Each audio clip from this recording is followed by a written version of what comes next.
car condos give your vehicle luxury housing. That's the headline from the New York Times, and it's a trend that's turning heads and garages across the country.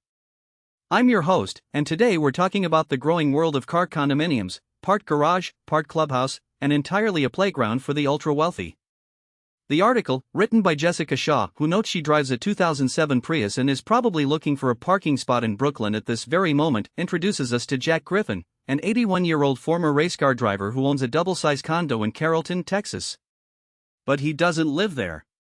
His 11 of 12 Porsches do. The space includes a library, a fully stocked wet bar, custom-designed floors, a 50-inch television on the main level and a 75-inch on the mezzanine, plus photos from his racing days at Le Mans and Daytona, along with a few family heirlooms. It's a pied a terre for wheels, as the piece puts it. Jonathan Miller, president of Miller Samuel, a real estate consulting firm, calls it a remote man cave, a second home away from home.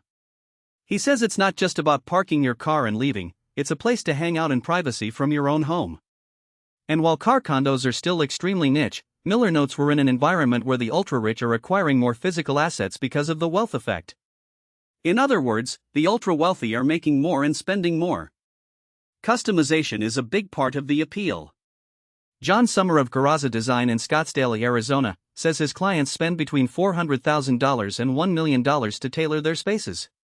He describes an evolution. First came steel cabinetry costing $50,000 to $100,000, then mezzanines, then special floors, then lifts. At the Toy Barn in Scottsdale, Summer collaborated with Jamie Rose Interiors to create a car condo homage to Ralph Lauren. But beyond the luxury, there's community. Griffin, who also owns Garages of America, a developer of 14 standalone garage condo projects, says he's become friendly with a retired Southwest Airlines pilot a few garages down and a well-known Texas rancher with 12 Corvettes. We have something to get up in the morning for, he says. If someone doesn't show up to the garage for a couple of weeks, we check up on them. Griffin has even started an in-person gathering called Gara. The article cuts off there, but the implication is clear: these spaces foster connection. For New Yorkers accustomed to the 45-minute ritualistic hunt for a neighborhood parking spot, praying to the car gods that the fire hydrant at the end of the block is just a mirage, the idea of a dedicated luxury condo for a car might seem absurd. But for a growing number of autophiles around the country, assigned parking is just the beginning.